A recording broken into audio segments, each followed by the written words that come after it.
BRS MLC కవిత పిటిషన్పై సుప్రీంకోర్టులో విచారణ వాయిదా పడింది. ఈ కేసు విచారణ మార్చి 13కు వాయిదా వేసింది సుప్రీం ధర్మాసనం. లిక్కర్ స్కామ్ కేసులో ఈడీ సమన్లను రద్దు చేయాలని కవిత పిటిషన్ వేశారు. తనను ఈడీ అరెస్టు చేయకుండా ఆదేశాలు ఇవ్వాలని సుప్రీంకోర్టును ఆమె కోరుతూ పిటిషన్ దాఖలు చేశారు. కాగా ఇటీవల ఢిల్లీ మద్యం పాలసీ కేసులో సీబీఐ కవితకు నోటీసులు జారీ చేసింది. ఈ నెల 26న విచారణకు హాజరు కావాలని నోటీసుల్లో సీబీఐ పేర్కొనగా కవిత విచారణకు హాజరు కాలేదు.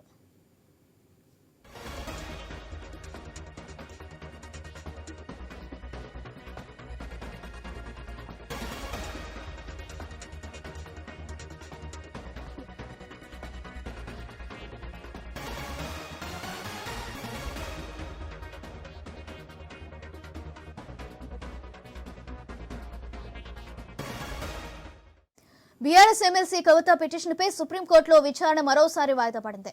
ఈ కేసు విచారణ మార్చి 13కు వాయిదా వేసింది సుప్రీం ధర్మాసనం. లిక్కర్ స్కామ్ కేసులో ఈడీ సమన్లను రద్దు చేయాలని కవిత పిటిషన్ వేశారు. తనను ఈడీ అరెస్టు చేయకుండా ఆదేశాలు ఇవ్వాలని సుప్రీంకోర్టును ఆమె ఆశ్రయించారు. కాగా ఇటీవల ఢిల్లీ మద్యం పాలసీ కేసులో సీబీఐ కవితకు నోటీసులు జారీ చేసింది. ఈ నెల 26న విచారణకు హాజరు కావాలని నోటీసుల్లో సీబీఐ పేర్కొనగా కవిత విచారణకు హాజరు కాలేదు.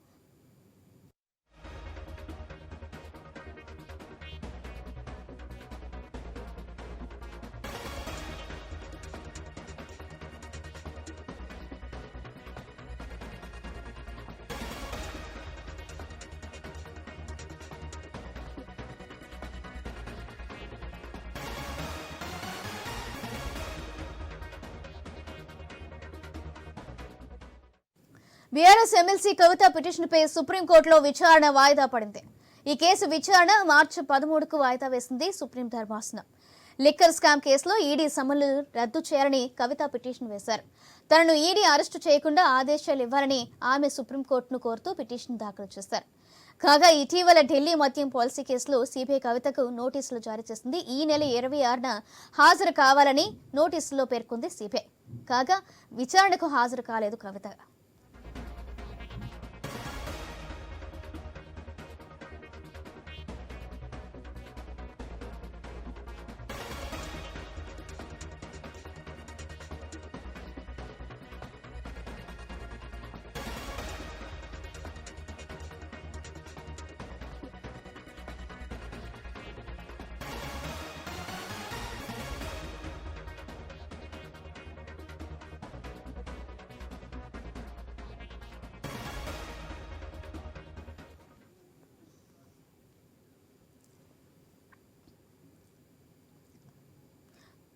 బీఆర్ఎస్ ఎమ్మెల్సీ కవిత పిటిషన్పై సుప్రీంకోర్టులో విచారణ వాయిదా పడింది. ఈ కేసు విచారణ మార్చి 13కు వాయిదా వేసింది సుప్రీం కోర్టు. రైట్, ఇదే విషయానికి సంబంధించి మా బ్యూరో చీఫ్ రాజు అందిస్తారు. రాజు, లిక్కర్ కేసు విషయంలో కవితకు సంబంధించినటువంటి విచారణ ఈ రోజు సుప్రీంకోర్టులో జరిగింది. ఈ సుప్రీంకోర్టులో జరిగినటువంటి విచారణ పైన సిబిఐకి ఆమె లేఖ రాసినటువంటి విషయంతో పాటు మరోవైపు ఈడీ సమన్లకు సంబంధించిన అంశం పైన విచారణ పూర్తవుతుందని చెప్పేసి తీర్పు వస్తుందని చెప్పేసి అందరూ ఆశించారు. కానీ తీర్పుకు సంబంధించినటువంటి వాయిదా మార్చి 13కు పడడం జరిగింది. సో 13వ తారీఖు వరకు కూడా ఈడీ సమన్లకు సంబంధించినటువంటి అంశం ఏదైతే ఉందో దానికి సంబంధించి వర్చువల్ గా విచారణ చేయడమా లేదంటే నేరుగా కాకుండా మెయిల్ ద్వారా విచారణ చేయడం అనే అంశం పైన, అదేవిధంగా మహిళకి తనను నేరుగా ఇబ్బంది పెట్టడానికి వీలు లేదని చెప్పేసి ఆమె అభ్యర్థించడం జరిగింది. సో ఈ అంశం పైన సుప్రీంకోర్టులో ఈ రోజు విచారణ జరిగేటువంటి అవకాశం ఉంది. విచారణకు సంబంధించినటువంటి తీర్పుని 13వ తేదీకి వాయిదా వేయడం జరిగింది. సౌజన్య, రైట్, థ్యాంక్ యూ రాజు.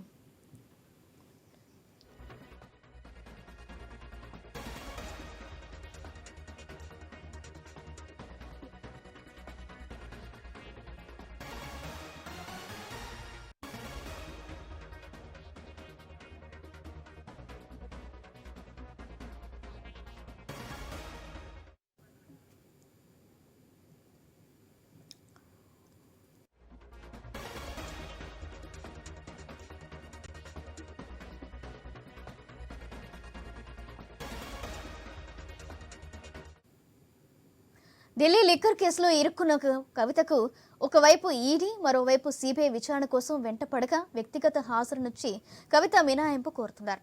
కవితకు మినహాయింపు ఇవ్వాలా, విచారణకు హాజరు కావాలని ఆదేశించాలా అనే విషయంలో వేసిన పిటిషన్పై విచారణ మరోసారి సుప్రీంకోర్టు వాయిదా వేసింది.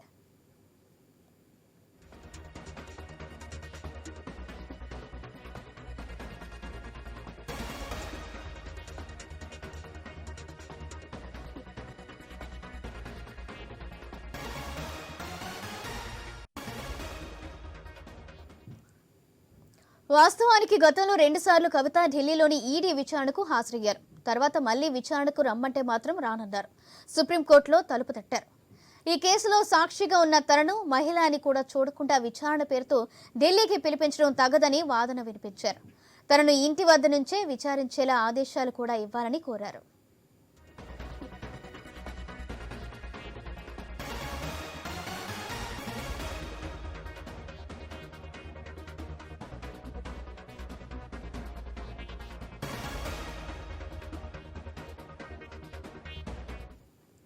గతంలో ఇదే వాదనతో కోర్టుకెళ్లిన నళిని చిదంబరం కేసులో ఈ పిటిషన్ను సుప్రీంకోర్టు మొదట జత చేసింది. తర్వాత వేరువేరుగానే విచారించాలని సూత్రప్రాయంగా నిర్ణయించింది. ఈ విచారణకు ఫిబ్రవరి 28వ తేదీన ఖరారు చేసింది. ఇదే రోజు కవితను విచారణకు వెళ్లాలని సూచిస్తుందా, ఇంటి వద్దనే విచారించాలని ఈడీనే ఆదేశిస్తుందా అనేది ఆసక్తికరంగా మారింది. మరోవైపు సిబిఐ కూడా కవితకు నోటీసులు ఇచ్చింది. సిబిఐ అయితే ఏకంగా కవితను నిందితురాలనే పేర్కొంది. ఈ విచారణకు కూడా కవిత హాజరు కాలేదు. ఈడీ కేసు విషయంలో సుప్రీంకోర్టులో నడుస్తున్న కేసును ప్రస్తావించి అది తేలే వరకు విచారణకు రానని తెగేసి చెప్పేశారు. దీంతో ఇటు ఈడీ అటు సిబిఐ ఫిబ్రవరి 28న సుప్రీంలో జరిగే విచారణ కోసం వేచి చూస్తున్నాయి. కోర్టు ఆదేశాల అనంతరం పరిస్థితికి తగ్గట్టు నడుచుకోవాలని ఆలోచిస్తున్నాయి. మరోవైపు ఢిల్లీలోని కేంద్ర ప్రభుత్వ పెద్దలు మాత్రం కవిత విషయంలో తాత్సారం పనికిరాదని, చట్టం తన పనిని తాను చేసుకుపోవాలని భావిస్తున్నట్లు సమాచారం.